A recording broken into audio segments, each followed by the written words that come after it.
Hi there, hope you're doing well. Today I've got some slightly different content for you. It is an interview. The interview was with my dad, Russell.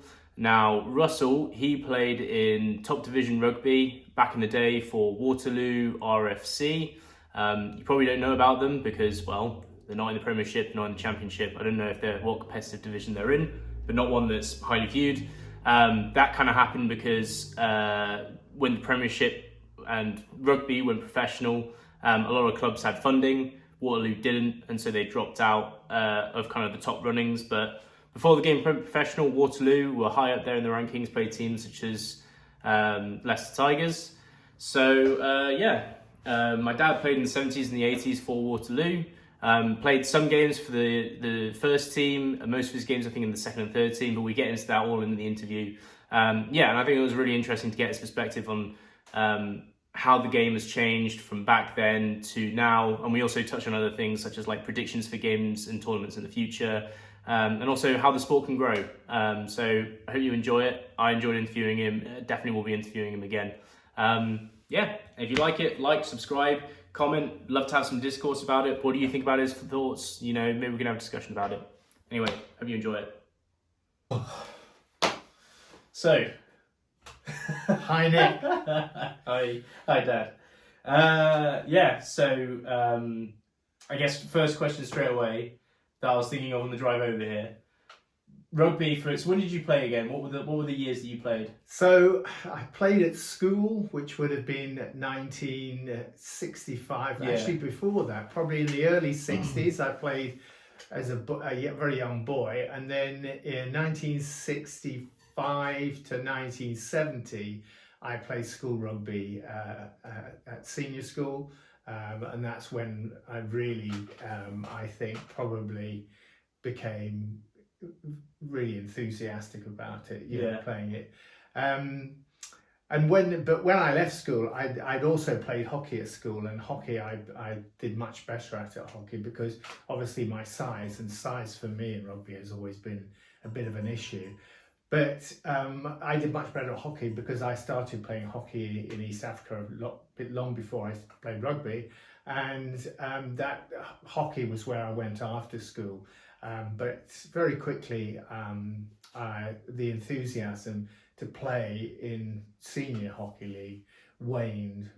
I decided, I don't know, this is a bit boring, and it wasn't terrible. The enthusiasm went.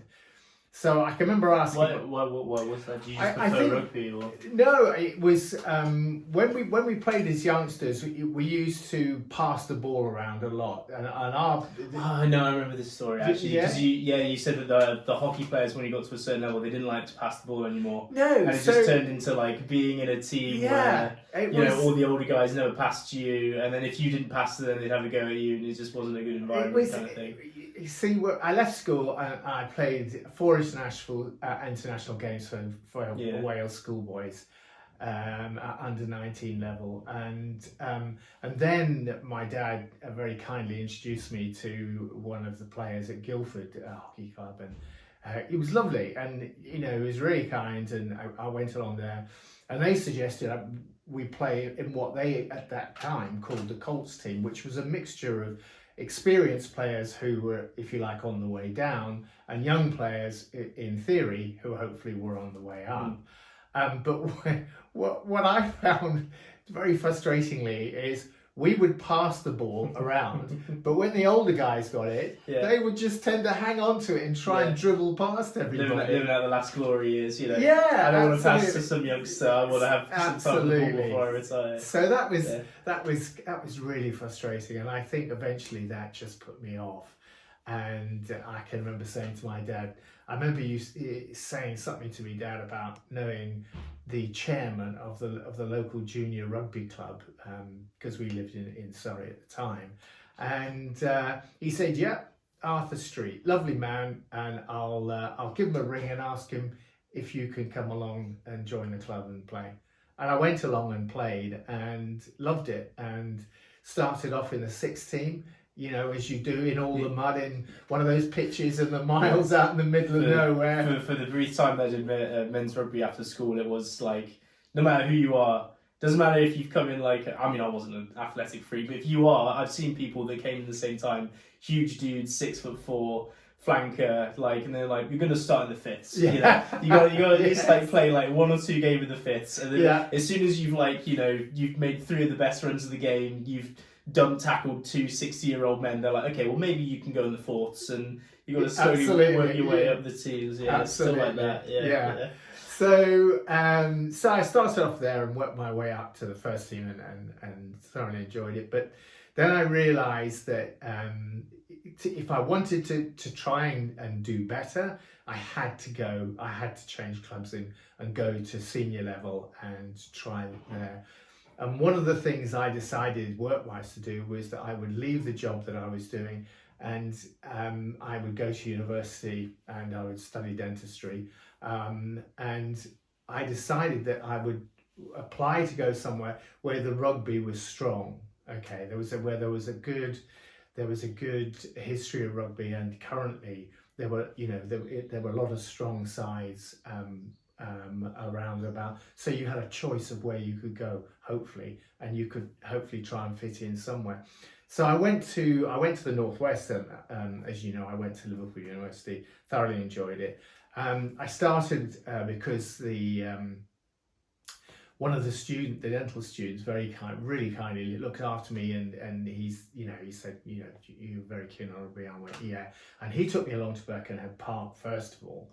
And Birkenhead Park had been in many years gone by a very, very good club, but it was starting to wane a little bit, and I just felt that if I wanted to try and do as well as I could do, it probably wasn't going to happen there too much. And at the time, Waterloo in the north of Liverpool were a very strong team, and lots of good players, very strong team. And I thought, if I was ever going to have a go at anything, this was the time to try. So I went and joined, and was very lucky. I thoroughly enjoyed my time there. I played with lots of really, really fantastic players. Played 15s, played 7s, and played an invitation 15s as well. So that you got to meet and play with with other people, and just loved it. And I was just very, very grateful that I got the opportunity. That's cool. So this is for Waterloo. Join the sixth again. Is this the same deal? No. When I started at Waterloo, I can't remember. I think I started probably in the 3rds or the 4th, something like that. Okay. And worked my way up to the 2nds, and occasionally I got a few games in the 1st. But it was a much stronger environment. You had much bigger players, and the fixtures were good. I mean, were very good. They had a top line fixture program, and when the first discussions started to occur about clubs forming leagues and sort of heading inevitably, I would imagine, probably towards professionalism. Yeah. Then when the leagues first started, Waterloo was in Division 1. They were in the first league, and they had lots of good players. They had a history of a lot of international players there as well. And to start with, we did really well. But then, like a lot of rugby clubs, I think, inevitably, unless you've got the finances behind you, to play and to fund a lot of things that are required in professional sport, it's not going to continue in that fashion. And I think, sadly, like quite a lot of clubs, it's declined. And I mean, it's still going. It's still got same clubhouse, which is a lovely old clubhouse. And they've got a team that's in one of the junior leagues, and maybe in the future, who knows, something really good might happen for them. But that, I think, it was a common story when the league started, and especially then when money started to be introduced into rugby. I think it changed a lot of things. I think something that I was thinking about that I haven't thought about before is that back then it seems very like what it makes me think about is that we've had obviously the recent kind of financial crisis of like Wasps and Worcester, that's the other team, and there was a push then to like before that to like not have a relegation team, kind of like this protection of top clubs. Yeah. But back then, sounds very much like a dog eat dog world where if you had funding, great. If you didn't, catch you later. Like, I think before the league system started, I think people used to play fixtures. You were invited to play other teams, so you would get you know, we played when I was in the 80s when I was there. We played, say for instance, we played Leicester Tigers not regularly, but we played them when I was there twice, and I played against them twice. We would play Cardiff occasionally. We played Pontypool twice, and those were big teams. Cardiff and Pontypool had, you know, all the Pontypool front row and lots of other guys who were very good and big, you know, Welsh stars. Pontypool, I'm guessing if you said they had all the Pontypool front row, were they like the Welsh front row? They very much were. They were very, very good. Not only were they the Welsh front row, but of course they were British Lions front row as well. And the three of them were Max Boyce, who was a very famous Welsh singer, who made and wrote an awful lot of really good songs. Actually had a song about them because they were so well known. Cool, that's very cool. So what do you think is kind of, just in terms of what's on the pitch, what's kind of like the biggest difference between your experience when you were playing then compared to kind of like where we are now? I think there are quite a few differences actually. I think the first thing is, you know, when I played, it was for fun. You didn't get paid anything, and you did it around whatever you were doing as a career. You know what I mean? You would fit things in together, and that was it. So there was very little priority given to your rugby. You know, you just did what you could when you could, and if you trained when you could, and that was it. Whereas now, I think, you know, being especially for the senior players who play at top level, it's a career. Just I mean, I know it's not a lifetime career, but it's certainly for your younger years. Sets you up quite well. You could do incredibly well, and I think there are a number of people who obviously are doing and have done well, and we'll just have to see what happens in the future. But it's in that respect, it's very different, and you know, now people spend probably most of the week and weeks training, doing all the programs, talking about you know, tactics. They've got I mean, when we were at Leicester recently, I counted 10 coaches all standing behind the thing, and I thought to myself, who pays all these guys? Do you know what I mean? But they do, and you know, they've got a coach for this and that and all the rest of it. So there's lots of coaching. It's very professional, and they're getting obviously better and better at it. I think the game has significantly improved in terms of refereeing. I think that, you know, to have not only a referee, but to have two linesmen who can contribute, have somebody you know, in front of a video screen who's looking for errors all the way round, and you know, backing you up over an intercom to point out what's going on and to check things. I mean, this, you know, that's made huge changes, and I think also the players, I think by and large, have changed. I mean, there are a lot of them now. Well, first of all of them are very fit, extremely fit, and professional athlete. Yeah, they are. Yeah. But they also, I think, by and large, pound for pound, that used to go onto the rugby pitch, I think now the vast majority are bigger than they would have been in my day. Yeah. I think they're a lot bigger, a lot stronger, a lot heavier. And also, I think the way the game is played has changed somewhat. We were discussing this the other day about the way so many times people put their head down and, you know, charge head first into a collision or a tackle or whatever, whereas in the old days people would stand upright much more and try and, you know, fend people off with a hand off or whatever. And I think the way the game has gone to that degree is a bit unfortunate, but it's the way it has gone. And I think you don't see as much possibly exciting runners as you used to in days gone by. People who could really jinx and could sidestep, you know, people like Joel Davis and people of his generation who were just beautifully light on their feet and were incredibly difficult to stop. Because now the way the fences are, they're lined up and everybody knows to move left and right and how to cover all the angles and so on. It makes it very difficult for exciting or constructive players to actually find a gap. Yeah, I mean, it's kind of like, because I'm a big American football fan. I've not mentioned this on the channel at all, but like, you are. Yeah, we are. But you're bigger than me. Yeah.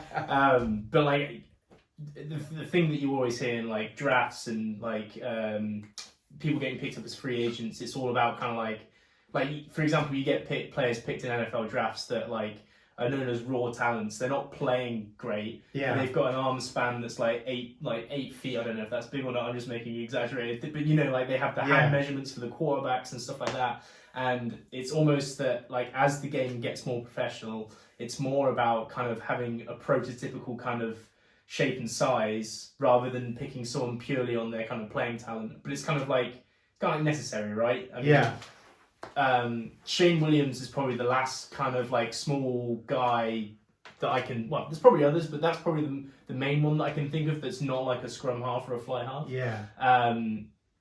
And he's like built, he's still a heavy guy, got a lot of muscle, and it just feels like there's not really a whole lot of space for kind of the slight guy anymore.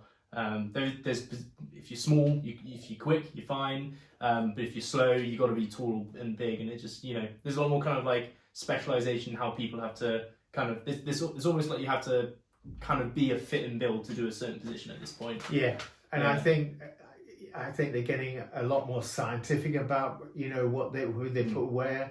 And the idea of, or the older idea of having, say, an open side flanker doesn't really kind of apply anymore. What you're looking for is somebody who is going to fill a particular function that you want them to do on the park. Like, for instance, being a good jackler, someone who can get a number of turnovers in crucial situations and swing the game in your favour. And they thinking more in terms of, instead of a fast back row who can get round the park, they want maybe more people who are taller, so that you've got more line out options and being able to outthink the opposition by throwing the ball into having many more options of throwing the ball into different parts of the line out to try and give you secure possession from the line out. And I think there is a lot more of that, and I think there's a lot more science, especially with having the boxes in the back of their neck, so they can monitor them and when they're getting tired and so on. Whether that's a good thing or a bad thing, I don't know. I think only time will tell as we see how things go. And in terms of fitness, they all seem to have put on much more weight than anybody. If you look at an old movie of a rugby game, in the 1980s or 90s, the sort of the physical shape of most guys on the rugby park is not the same as it is now. They're much more muscle bound. They're much more chunky. People are much faster. They don't want props who just prop and get up and prop and get up. They want you've got to have someone. You've got to be able to handle a ball. You've got to be able to pass it. You've got to be able to time your pass. You've got to be able to take a pass, and you've got to get around the park. And defences have become huge in the last few years, because a lot of people have felt that having a strong defence wins you games. That's where you've got to start from. You've got to start from a really solid defence, and then going forward and attacking, and whatever else you do is built, if you like, on top of that foundation. And you can understand that, and you can see that, because these guys are all obviously paid to perform, and results for a lot of owners are everything. But I do think that they do have to be careful, because people are all paid now, and it's now, if you like, a spectator sport. And as we saw only last year, I've never heard crowds at Twickenham ever boo any team in all the time that I've watched rugby or played it. It wasn't good. And it wasn't good. No. And I think people, felt that they've paid a considerable amount of money. Everybody travels down for a day. People thoroughly enjoy, meeting friends and family and so on, and going and having a really good time. And expecting an exciting and an attractive game to watch. And if you're going to get paid for that, then it's got to be entertaining. It's got to be something that people at least come away thinking, well, my team really did try. We didn't quite do it today, but we gave it a really good crack. Yeah. And I think that's in the over complicated game of science. I think that can get lost. And I think recently, when Harlequins lost their head coach and the 3 other coaches decided to give the players a much more of a free rein as to how they were going to play the game.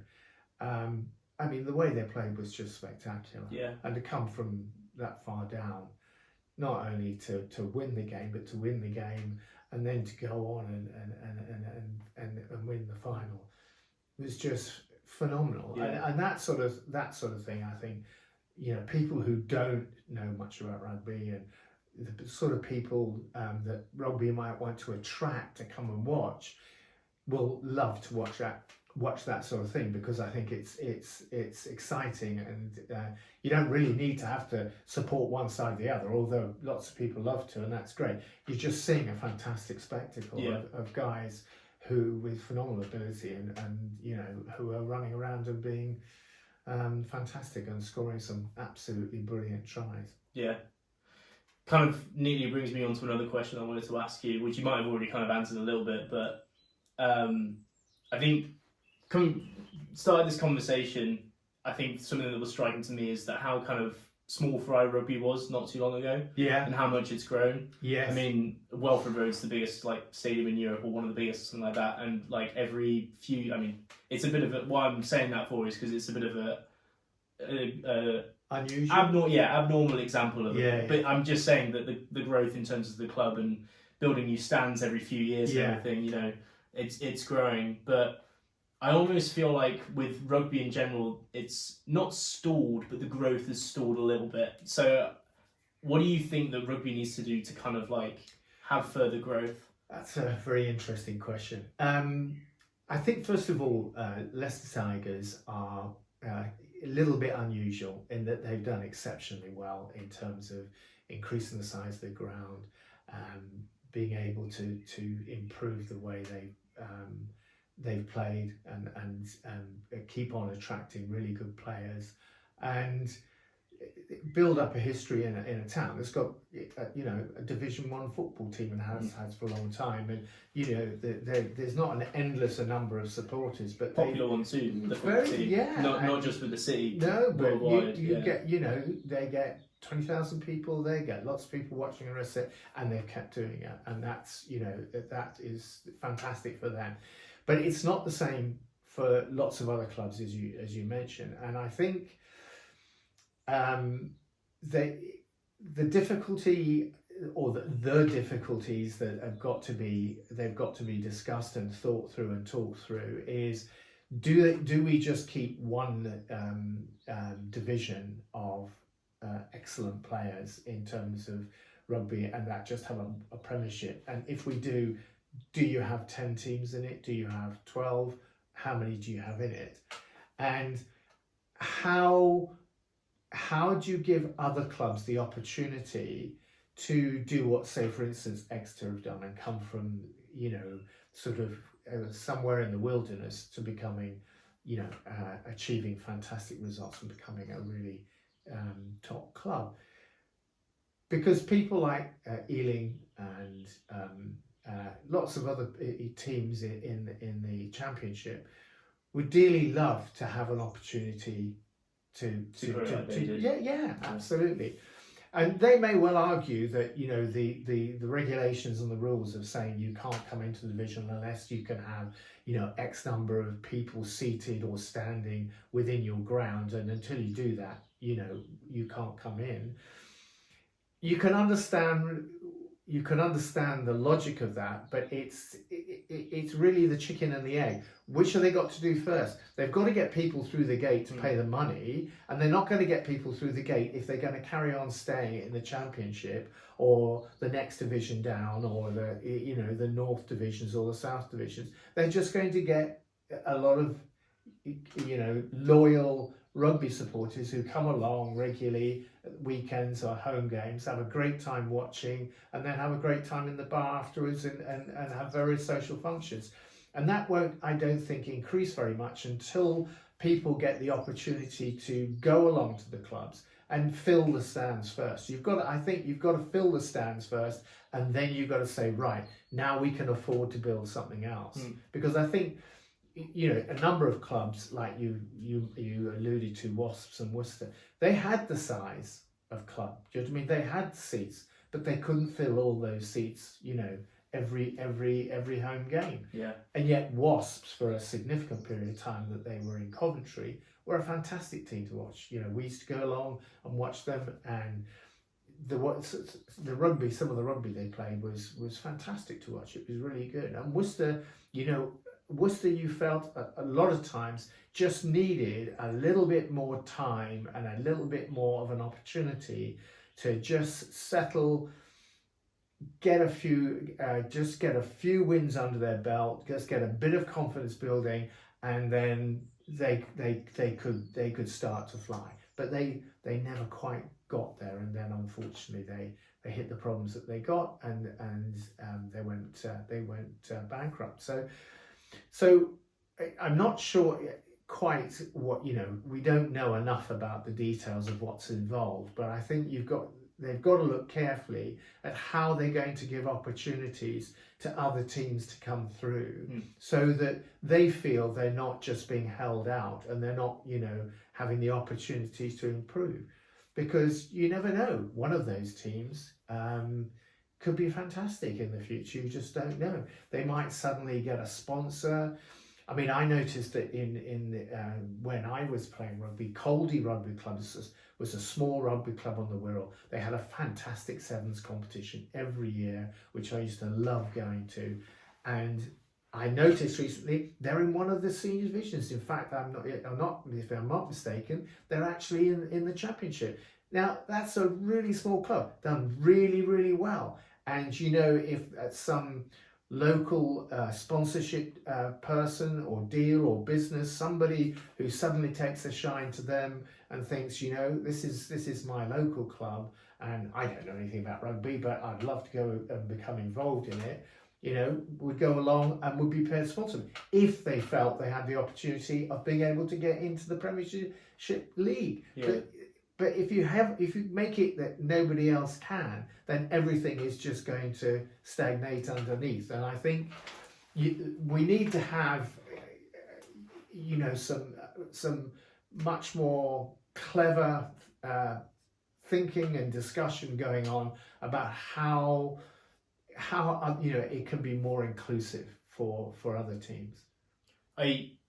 I agree. I mean, it's almost like the original problem was we had these Championship sides coming in and they didn't meet the requirements of stadium requirements and all that jazz. And then they're like, right, okay, well, to get rid of that, to stop, clubs going bankrupt trying to build a new stadium that they don't even know they're going to fill, it's going to close off the Premiership. It almost feels like the other solution of like, why do we need the barriers to entry? Why don't we just why do you need to build a new stadium? Why can't you build the following? Yeah. Because it almost feels to me that the reason that this Wasps and Worcester thing happened is because you haven't quite let the market figure out where the best spots are to have rugby. I think that, when Wasps were at Vicarage Road, I've never been to Vicarage Road, but I don't know how much they sold it out, but they had the intention of moving to Coventry because they thought there was a bigger market there. I don't know. I mean, we've been there. We went to some Wasps games. Yeah. It's empty. There's no one there. Because it's really, I think it was a share, wasn't it? And it was ideally Coventry really Football Club. Absolutely. I think it did them no favours having a stadium built for a pretty popular football team in the area. Yeah. There's nothing worse. It'd be like, for the amount of people that are there for 2,000, you'd much rather be in a stadium more like the like the AJ Bell Stadium for Sale, which isn't a great stadium, but you much rather kind of feel in like a more of a community environment like that. Exactly, rather than being in a stadium where like 80 rows of seats behind you are all empty, and you can see the other fans too on the side. There's one guy waving a flag, but that's all you can see of them, you know. It is. I think really Rugby Union is still figuring stuff out. It's still got a long way to go, and I think a lot of people in positions of responsibility have still got to, have got to sort of get some practice, and they've still got to think things through, and they still need some more experience. And I think it's like most things. It's probably a little bit like 2 paces forward, 1 back, and then another 2 paces forward and maybe 2 back, and then then we might get some changes. We get different people in positions of responsibility, and they might just come up with some good ideas and free things up a little bit, and all of a sudden, boom, you know what I mean? That proves to be the accelerator that makes a difference, where other people suddenly, take much more of an interest and want to come and watch.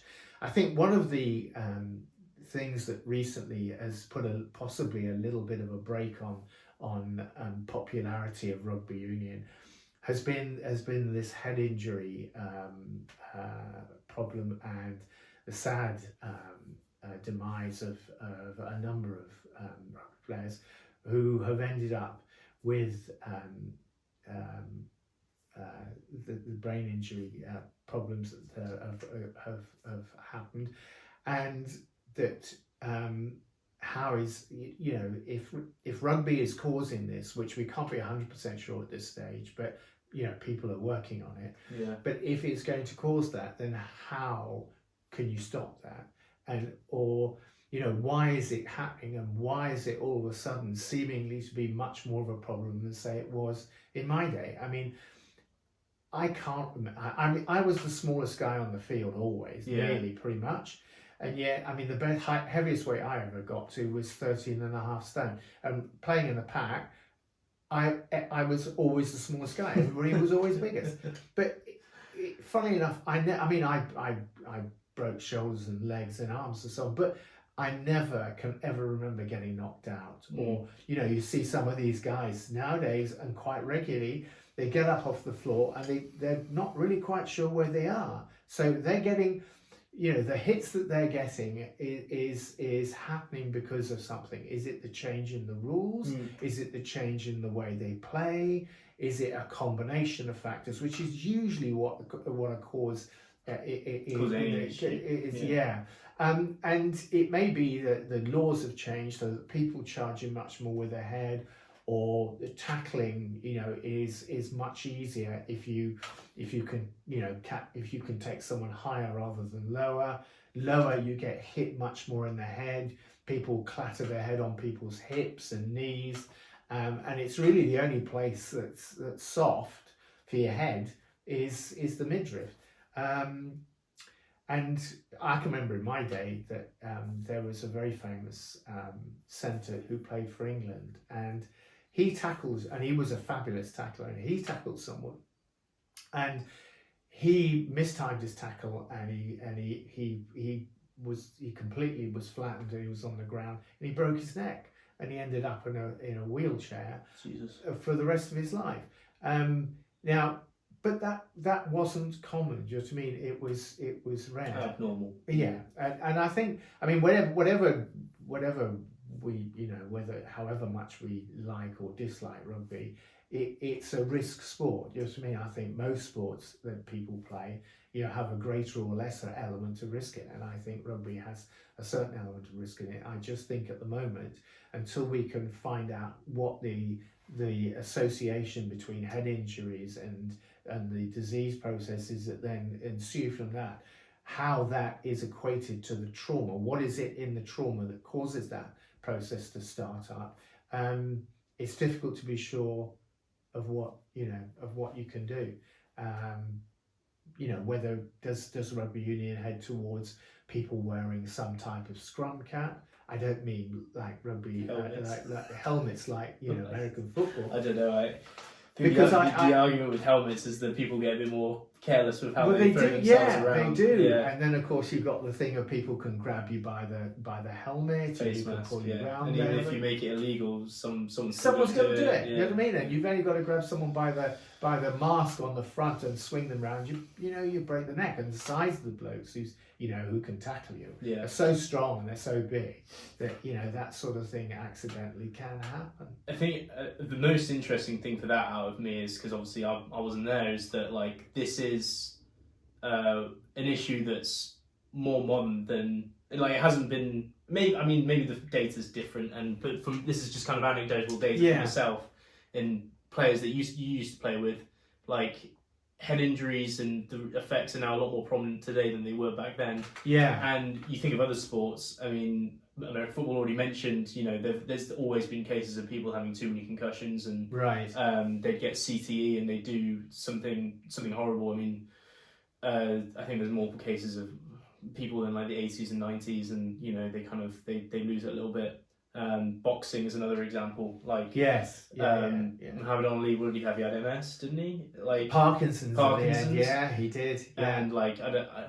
I know Parkinson's is a naturally occurring disease that doesn't necessarily happen to people, but you do wonder, like, is this maybe because he's had taken a lot of hits to the head and stuff like that? Well, it does make you wonder, doesn't it? We just don't know. And I think it's a subject that's going to be. I suspect, I don't know, but I suspect it's going to be a subject that's going to be very difficult to find out what's going on exactly. So that is it say the blow? Is it the size of the blow? Is it the repetition of a blow? In other words, if you get hit one week and then you get hit the second week and then you get hit the third week, that the trauma from those 3 blows is 3 times more deadly, say, than, for instance, getting hit 1 month, and then in the second month you get hit, and in the third month you get hit. So they're spaced out, but they're exactly the same hits, and they're in exactly the same place. And those sorts of things that you're going to take, some quite careful research to try and work out what it is. But I suspect, with the legal issue that's coming up, which we obviously don't know what's going to happen there, but with that coming up, I think people's minds are already very are concentrated very much on trying to reduce the risk, and I think that's why part of the reason why referees are interpreting the rules, or are being told to interpret the rules the way they do, and the use of the red card. Now, how successful that's going to be in stopping it, and whether or not it's that's the problem, or whether or not it's not only that, but it's also the fact that people drop their heads down a lot and go into contact much more with their head, or are driven in, to loose situations from people behind, pushing them in so that their head gets used a bit like a battering ram. Yeah. I don't know, but it's not. I don't think it's a simple answer. I think it's probably a little bit more complex. Kind of brings me neatly onto my next question. There's a lot of controversy going on at the moment with yellow and red cards all over the place. Yeah. Most notably, the most recent one was the game we were at against Exeter. Ollie Woodburn goes down to tackle Chris Ashton out into the side of the pitch. Nailed as a high tackle, second yellow card, turns into a red card. Now, I probably would say this is a Leicester fan, but that one in particular I didn't have that much of an issue with. Yeah. What I've said more on my channel is I think there needs to be a change in the rules, because at the moment you have challenges where tacklers get caught in bad positions. It's a bit high. It's not necessarily around the head. It's probably like here, but the head has ended up kind of like hitting the shoulder or something like that. It's non-malicious. It's clearly non-malicious. And they just get given a red, and that's the end of the game, because the game then either goes in one or two directions. There's 3 directions. There's a 1% chance that the team that's had the man sent off wins the game, and that's heroic, but that's 1%. The other 2 most likely outcomes are both the team with 15 men winning. They either win because where they fumble the ball constantly and they feel the pressure of having 1 extra man and it's a boring game, or they run away with it and they blow off the scoreboard off the rails, and it's also a boring game because of that. bit like a training ground. Yeah. When you kind of Score, when you get the seconds and the thirds out to do a run through and So what do you think? Do you think things need to be different from what they are at the moment, or again, it's a very interesting subject, and I don't think there's a simple answer to it. I think the effort to try and reduce head injuries to rugby players is obviously very sensible, and I think that's well based. It's how you do it and when you do it, and until we get the information, until we know exactly what the process is that actually causes the injury and what's involved, there's a certain amount of guesswork that has to go on, and I think those who have the responsibility probably, I would suspect, are going to err more on the side of caution, so that they're going to be more cautious about what rules they allow or don't allow, and to try and reduce or be on the safer side of reducing the way the number of injuries that occur. The particular sending off, I think, of Woodburn was slightly bizarre, but in fairness, Dixon, the referee, by and large, I think he's been a really good player. He knows the game, and I suspect all the referees have to know the rules in their sleep. What players, I think, have to remember is that they are employed. First of all, we can't play a game without a referee. Yeah. Okay. So we have to have some sort of person referee. So whatever we do, we just have to try and make the best of what we have. And referees are human, and human beings make mistakes. That's part of being a human being. We make mistakes, but they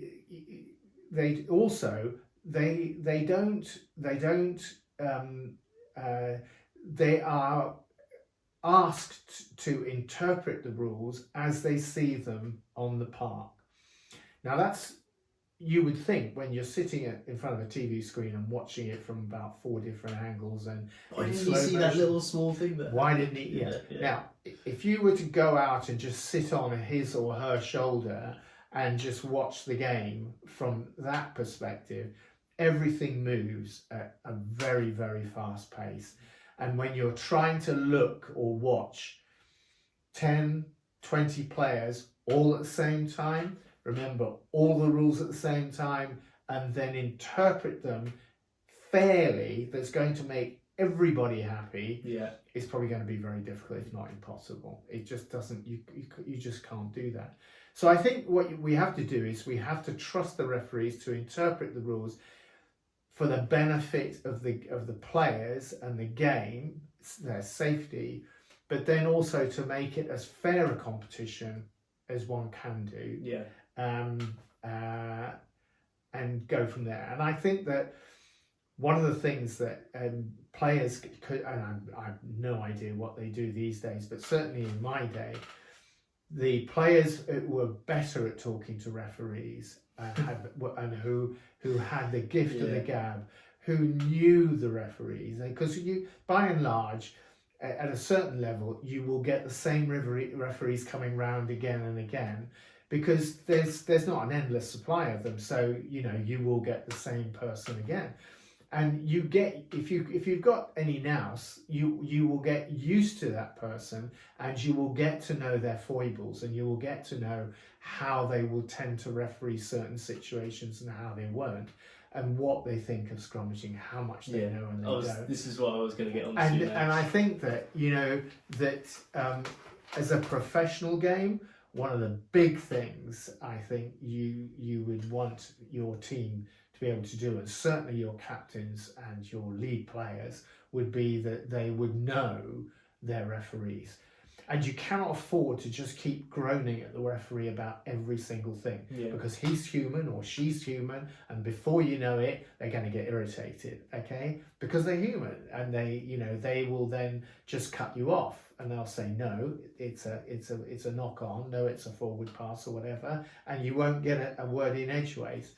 But if you want to, I mean, Richard McCaw apparently was exceptionally good at getting his two pennies worth in and knew the laws backwards, and being very clever at how he managed a game, both at club and international level. And it was rare that you would ever see a referee turn around and say to him, look, just be quiet. Again, I've had enough of your lip. Because I think not only did he time it right, but he also didn't overcook it. Do you see what I mean? I think if you keep going on and on and on, admittedly, you're not going to know how the game's going to pan out until you get to the end of the game. So you're going to have, there is a certain element of guesswork as to how often you can bend the referee's ear. And I think there are ways you can do it, and there are ways that it's not so good to do it. And I think those sort of skills are just as important as being able to captain a side in today's game, because I think in today's game, where the margins between the differences between a lot of the teams is so small, and one mistake, it could be the game, one mistake could be a card, somebody off for 10 minutes makes a big difference. Yes, teams try and cater for that, and lots of teams are very good at catering for that. But I think a red card, you get a red card, and I think you find that sooner or later, even though you've got 8 substitutes or second fiddle or whatever you'd like to call them, sitting waiting to come on, all just as good as whoever you've got on the park by and large, to come on and place them. Even if you get them all on, I still think having 14 men against 15 men, as you just alluded It's to, huge. It makes a massive difference to the game. Especially with the focus on defence that you're talking about. Yeah, but especially with the way they now train everybody to be so defensively minded, and they're very, very good at it. You watch the way they move left and right, and often it's difficult to find some of the better coach teams making a mistake, because they do move left and right, and they they keep shuffling their players around so that you haven't got 2 props standing next to each other, and you haven't opposite a centre or whatever, and they become very, very good at what they do. Cool. I guess we'll round out with, so I don't know if I'm going to interview again before kind of the European competitions kind of wrap up. So I want a prediction for Premiership winner, Okay. European Cup winner, Okay. and might as well go for the World Cup as well. Okay. I know it's a bit of a, I'll probably do another interview before the World Cup, but I just want to know where your mind's at, because most international teams are kind of like, what's going to come, right, for the World Cup at this point. Okay, let's do the Premiership first of all. Yeah. The Premiership first of all. I think Saracens are looking ominously good at the moment, and they're a tight unit. They like playing with each other, and I think that's a big plus.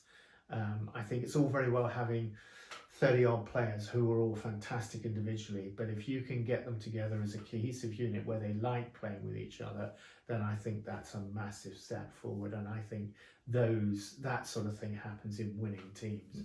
And I think they look very difficult to beat at the moment in the Premiership, but Sale they're hard on their heels, you know what I mean? And they got some big players. If they have George Ford's back in action as well. You got George Ford back at fly half. 10 shirt. Well, whether he does or not, I don't know. Because I think it's going to depend how Borthwick wants to do this going forward. Yeah. He's been dropped in it, and he's got sort of like 2 minutes to try and produce something out of the fire. Well, not to interrupt, but I heard a rumour.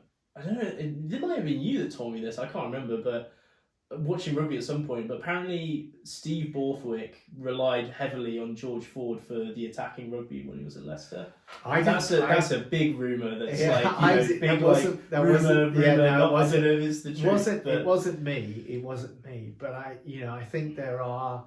George Ford has a lot of supporters who really like the way he plays.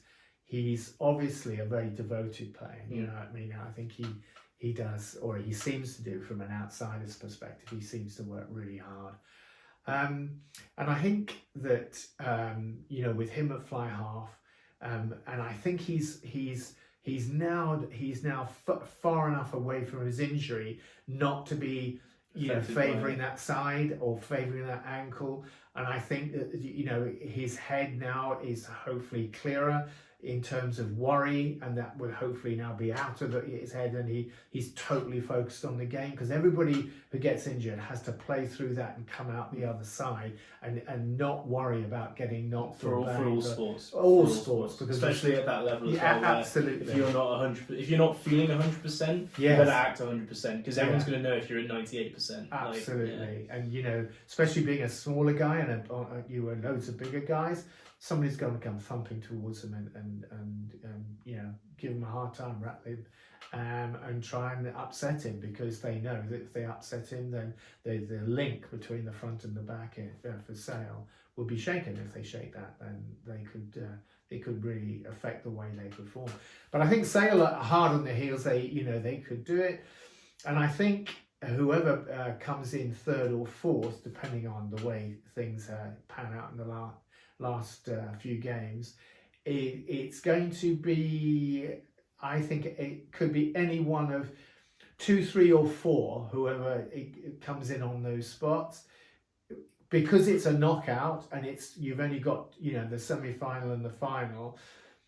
I think they will have a chance of winning, but I think in terms of track record, experience, even if Billy Vunipola doesn't make it back from his injury, I still think they've got a huge number of really, really good players that just seem to come out of the academy and they get popped on the field, and the next thing is they're scoring tries and they're looking very good. And I think McCourt, their head coach, is a very savvy guy, and he's very.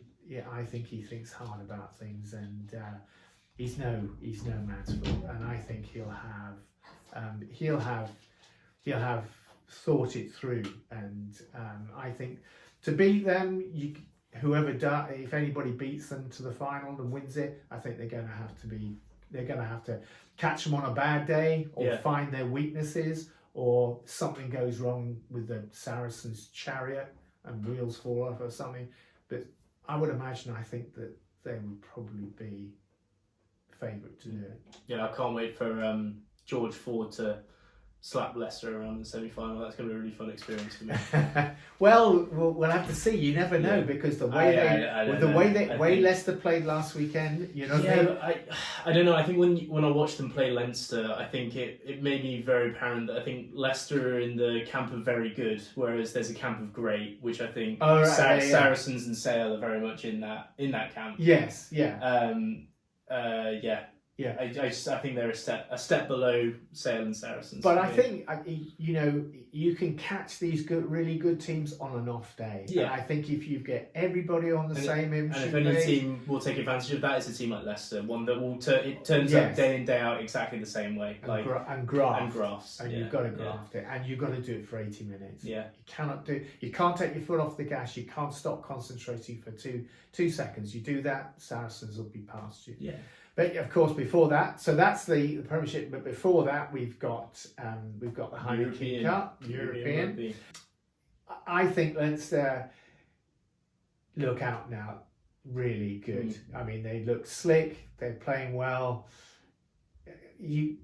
Anybody to beat them's got to catch them on an exceptionally bad day when everything goes wrong for them in the same time, and people get injured or things go wrong.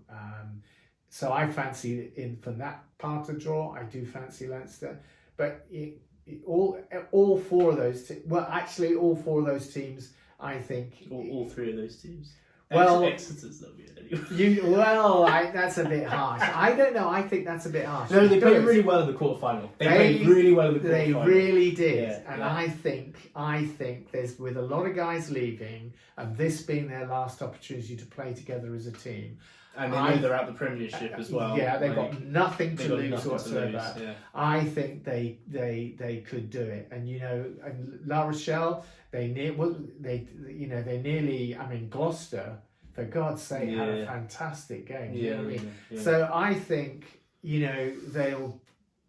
I think Rob Baxter may well have already looked very carefully at that game and to look for the weaknesses and what to work on. He's no slouch, you know what I mean, and he's been there and done it. He's got He's been there the whole time they were in the Premiership. He played for them before, didn't he? And he was one of those grafting, quiet guys that used to get stuck into all the dirty stuff on the ground and all the rest of it, and so on. So I think he's well aware of what they're going to have to do. But he's obviously got a very difficult situation at the moment. They've done incredibly well to get where they've got to, but I think they're obviously in a big period of transition. I think the cap has not helped a lot of clubs, and particularly Exeter, where they can't afford to keep paying the sort of fees that a lot of these big guys now, who are big guys in terms of salaries, they can't afford to keep them all, and of course, when you've got a very limited time playing career and you never know when you're going to be injured, these guys are going to want to go and play, in France and so on, and try and earn a good salary while they can, and you can totally understand that. Yeah. So I think Exeter, even though I think they're probably looked at as the underdogs, I think they've got a chance if they play their cards right. But they've got to find the weakness in the opposition. To win that competition. For Leinster, not worried about Johnny Sexton not being there at all. No disrespect to Johnny Sexton. Yeah. He's a wonderful player and has been the rock around which lot of Ireland and stuff. And he's incredibly motivated, great motivator. We can remember Leinster against Northampton when he went into the changing room and turned around and said to his teammates, "We are not going to lose this game." But he said it in a different way. But he had them all G'd up, so when they came out, they just went ballistic and beat them. So I think even though he is a marvelous player and a huge organizer and a very, very savvy brain, I think they are now that good.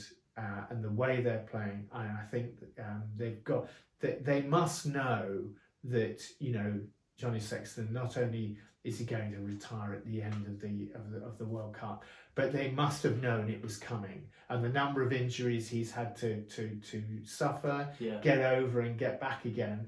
They've had to think through how we're going to get a replacement already, so that every time he gets injured, they can just come on. And the game carries on and we don't suffer, so that he comes back, he goes in, he does the business, but he gets injured, comes off, and they've got at least two other players they can call on that they can swing in there and do it, because they know he's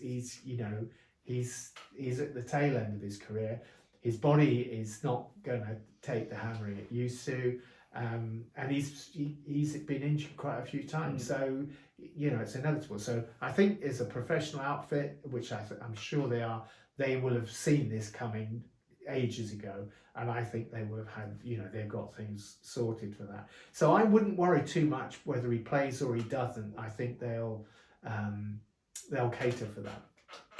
So who do you think is going to win Europe then? Do you think Leinster? I think. Yeah, I do. I think Leinster, Toulouse are a fabulous side, and they've got some fantastic players. And I love seeing Jack Willison. I think it's just, I'm a big fan. Fan of his. Yeah. And I think it's lovely that, he gets to play with such a great team. Well, not only that, but, the way he got tackled in that international, the way his knee got completely, hammered, was so unpleasant, and he was just really starting to take off and become fantastic. And we'd seen him play for Wasps, and we'd watched him, come in as a youngster and do really well. And then he had that horrible injury, and I think that injury would have, for Leicester's folks, it may well have taken them out of the game completely. But he came back and he fought on and he got over it, and then he has to put up with a lot of other players do, with Wasps. You never imagine Wasps, will go bankrupt, and they did. So all these guys are looking for jobs, but he fortunately, he's got one, so he now has the opportunity, and I think he's signed again for Toulouse. he's got this great opportunity to play with all these fantastic players. And as I mentioned earlier about playing with fantastic players, it is great fun. Yeah. Do you know what I mean? Yeah, you do when you play with someone who quite clearly are so much better than others at what they do. It's a thrill. It's really good fun. It's one of the best parts of playing in team sports. It's when you're playing with a team that's and you sort of feel that you're part of it, and these guys are all around you doing sort of wonderful stuff. So I think that Toulouse could do it. I don't have any doubt whatsoever. I just wonder whether they've managed to paper over the temperamental cracks that sometimes develop in their game or have in the past, where they kind of seem to just crumble at the wrong point. Do you know what I mean? Or they do something silly and they don't do the full 80 minutes. And I think Leinster will do 80 minutes, just to me, and they'll be looking for you all the way to the finish line, and anything that they can see that's not absolutely buttoned to the ground, they'll have it. And I think so, but I do think it's going to be close. But any one of the four could do it. I think Exeter, obviously, I would imagine are the outsiders. La Rochelle, they've done it already, and I think Roland O'Gara's done it with his superb job on the team. Fantastic, to do what he's done, and he must be absolutely thrilled. I don't even want to. I tend to try and get away from Cockney language. Like, I want to sort of make a specific reason why a team plays what it is, but it's almost like La Rochelle just has a special feel about them. They just play rugby a little bit different. They do, and it's very hard to just really kind of put your thumb. Like, the defense is incredible. That's to start with. But there's just something about them that's very, I don't know, very La Rochelle. Like, and I hate saying that because it doesn't say anything about a team. But I guess what I mean is that defensively, stout. And the decision, like, you've got a fly half that isn't a superstar, but he's great kicking. He's going to play for solid. I guess the reason I probably like it so much is because it reminds me of what Leicester were back when in the day when they put 9 stars on their collar because they wanted to show off how many Premiership titles they had. I mean, he must be absolutely thrilled. And I love listening to his his comments that he makes when he's interviewed, because if you try and pick your way through some of the things and and enlarge on them, what does he mean by that? It's actually very, very interesting. And I think he's mentioned at least a couple of occasions how he feels that having a team spirit is really important. And I think that he feels he's definitely got a great one in La Rochelle, and they've gone from where they were to where they are now, and in no small measure to the fact that he's got these guys playing for each other, playing for the club, and that people treasure that as being a once in a lifetime thing. And I think one of the things that if you're clever enough and you play with, or you play enough, you will rub shoulders with people who will turn around and say to you, or motivate you, that will turn around and say something like, look, this game we're going to play this afternoon, okay? We're never going to be in this same place again, ever in your life. This is our one opportunity. Doesn't matter if we're still in the same division next year, or you're still in the same team. The team won't be the same. People will come, people will go, things will change. So this is our opportunity as a team, as a group of individuals. This is our one go in life to do this, because in a few years' time, some of us are going to be too old to do it. 1 or 2 of us are going to be injured, and things could have changed dramatically from that, things outside. And I can remember listening to 2 or 3 people who really got everybody in the changing room up to the top of their game. By just saying, look, this is a once. And I would imagine Ronan O'Gara is very much that type of guy. Knows the right things to say. He could get you to, I think he can get his guys to think, look, you can come here, you can be here, and you can do nothing, okay? And just say, you are a really top paid La Rochelle rugby player, and we nearly got to the top of the top 14, and we nearly won the Heineken Cup. Or you can say, we actually won it. And why did we win it? Because we put everything out there. So, you know, you're all really talented, you're all really good. Now let's see a really good team performance. And I think, you know, if you can get people to play for each other, that's worth 2 extra men. I think that's probably, you probably put the nail on the head there in terms of what makes La Rochelle. La Rochelle is they play for each other massively. I think so. You get like in defence, like they're like no one's backing down. Like they're all in it together. Yeah, it's awesome. There's just something about them. There's just such a cohesive unit where it's like they're more than the sum of their parts. You know what I mean? I think so. Even though the parts are pretty great. No, like they're not bad. You know, when you've got a second row. Like Will Skelton, and that open side flanker. So that number 7 who played incredible. Some of the best 7 play I've ever seen. So impressed. Oh, Jesus, what a guy! Literally, if there's a tackle anywhere within like 10 meters of him, it's turnover. Like there's no chance. I reckon they should examine him when he comes off the field, because I think you'll find somewhere in his back there'll be a flap that you open, and inside there'll be all these Duracell batteries. Oh yeah, and they'll need to replace them for him before he goes out again. Duracell buddy on the pitch. Yeah, he was just awesome. He was very good. You down Stranded, come on, give me a team. Who do you think is going to win it? Okay, so for the Heineken, I would go for. I think Leinster. Leinster. I think so. Leinster. Interesting. I think so. Yeah. Yeah, I think so. I think I'm one of the few people. I made a comment. I did a roundup video of the Heineken Cup for the quarterfinals, and I made a prediction. I think Toulouse are going to beat Leinster. I got a comment back on one of my videos, just like basically saying like, "You're an idiot, mate. What are you talking about?" Well, you never know, because any one of those 4 can win. Yeah, okay? for sure. Bottom line. That's why they're there. They're in the semi-final because exactly, they played that way. Yeah, and the semi-finals are always famously like the best in any sport, in any tournament. The semi-finals. And it's knockout. Okay, so it's knockout. So everybody's going to be right on the edge, and they're going to go all out. And the thing is, it's going to be one silly mistake, or it's going to be somebody who turns at the wrong moment. Yeah. It's going to be a referee. As I've said to you so many times, the referee affects the game.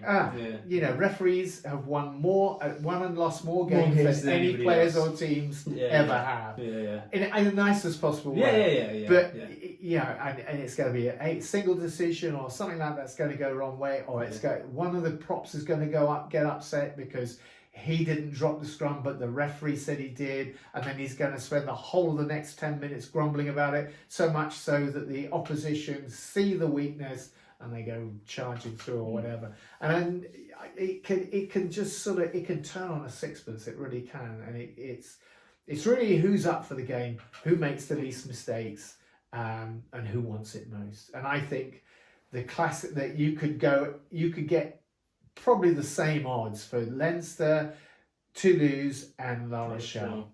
And you probably have to say Exeter be slightly on outsiders. But for Exeter, that's probably a good thing, because they're no expectations. No expectations. So they've got everything to go for. So if they go flat out, and catch the opposition on the bounce, then they could do some real damage. Yeah. Well, finally then World Cup. But that's much more difficult. I think is much more difficult. France at home seems to be. I'm actually going to be talking all about defence. Sean Edwards coming into that team. I think France have improved. I think Sean Edwards has.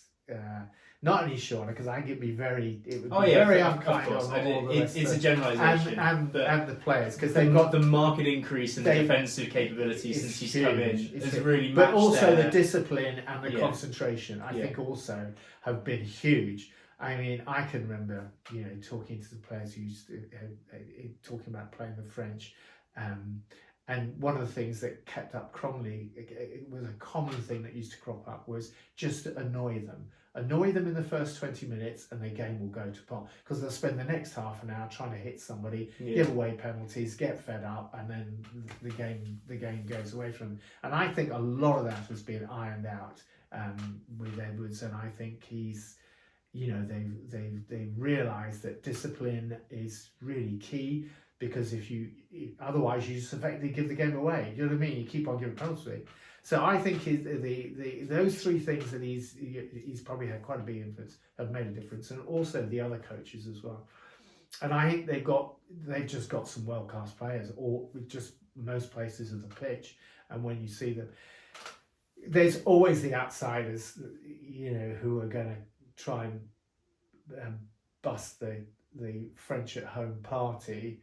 South Africa, I think England will be, with all fair, it's so outside. Yeah, it just and Steve Borthwick's got a nightmare of a job to do with everything. I'm the biggest Steve Borthwick fan there is, but even I think it's. I think he's done phenomenally well, and I think he's, you know, he seems a really down to earth guy, but that's a nightmare for anybody to take on.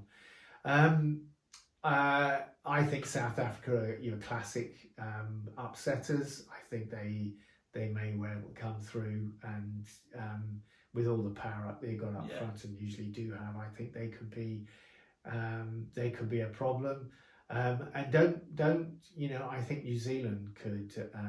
You know, they're a fabulous rugby nation. They're all good footballers, and they'll be very keen to want to do something. And Australia, despite their ups and downs, have a lot of times in World Cups have really come to the fore.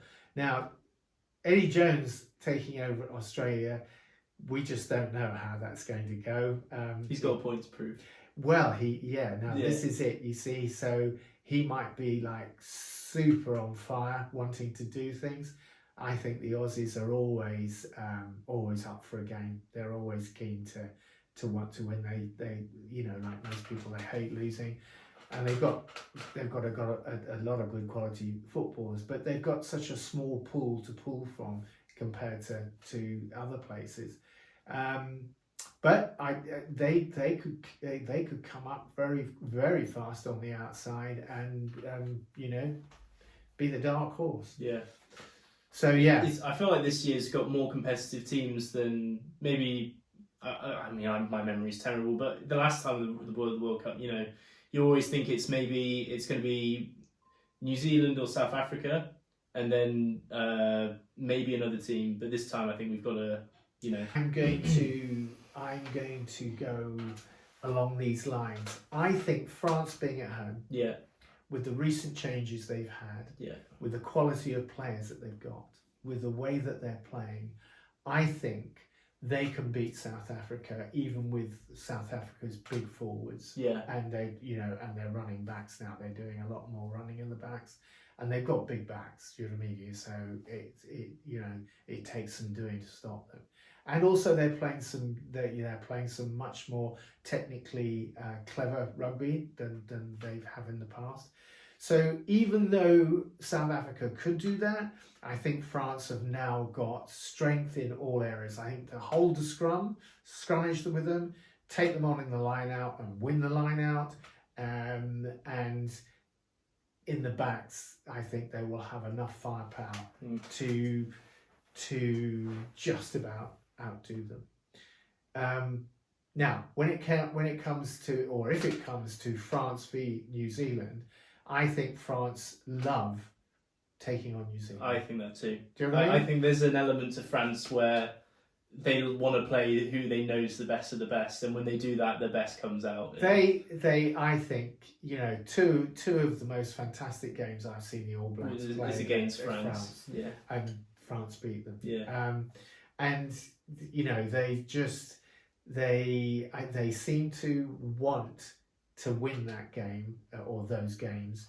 Huge. It's almost like going back to the time when France, you know, was Bonaparte and we're in conquering territory. We're gonna beat everybody sort of thing. And I think that sort of mentality, I think, has come back, and I think they're feeling very positive. I think they feel very strong they can do it. And certainly if one of the French teams wins the Heineken Cup, I think I think that's that's huge. psychological. Will give them Especially a Toulouse. boost. Yeah. Because I did a bit of research. So someone else made a comment that I generalised the Leinster team as being the Irish team. Cause then he made the point, well, only 64% of the Irish team are Leinster. Then I had the counterpoint of like, if you've got, and because it's the same with Toulouse. Toulouse make up of the last starting team for France about 54% of the team, or 50%. I can't remember what the statistics were exactly, but I think it makes a huge difference if the core of your team has come off just like a winning. Like if they win the Heineken Cup, absolutely. you know, the mentality. It's much easier momentum. to have a momentum like that than the opposite. Where say they get embarrassed in the semi-final by Leinster, like you can't help but there'll be a general, maybe a knock of confidence in the camp, Which is a hurdle to get over. Exactly, which is difficult to kind of overcome with the minority of the players rather than. So I think that's huge. So that could what make happens in the Heineken Cup, I think, will make a big difference for the World Cup. So those are my three suggestions. Pick one. Well, I think France will do it. Think France? I think France will do it at home. Yeah, I do. Yeah, I think they will. I think they will have just enough control for just long enough to be able to do it. Yeah. And I don't think they'll lose their rag, because that's in the past, I think, has been one of that's what has let them down. They're going to have to be brutally efficient. Yeah. They're going to have to be absolutely cold-blooded. They're going to have to be, don't get sidelined. Don't give away penalties. Don't get drawn into any conflict where you're going to get irritated. Someone's going to irritate the hell out of you. Just concentrate on the game. You know what I mean? Because it's for all of you, not just for you, but it's for all of us together. Don't one of us let the rest down by starting getting in a frack or whatever. And if anybody does see anybody that's starting to get slightly irritated or take him aside, take him to one side, or pile in with him, so that you're all in together and there's no one isolated, seen as as just one person. Always stick together. Okay, everybody stick together. Cool. So I think they France can do it. Yeah. Cool. Well, this has been awesome. This has been really enjoyable. Great fun. We're definitely doing this again. Even this gets like -3 views. Like, we're gonna do this again. This is awesome. Well, it's been great fun. It's been great fun. Yeah. And, hopefully people will enjoy listening to us. We'll see what chatting happens. along. Yeah. All right. Cheers. So, anybody watching, take care, enjoy, and I hope you liked our chat. Bye for now. Good stuff, Nick.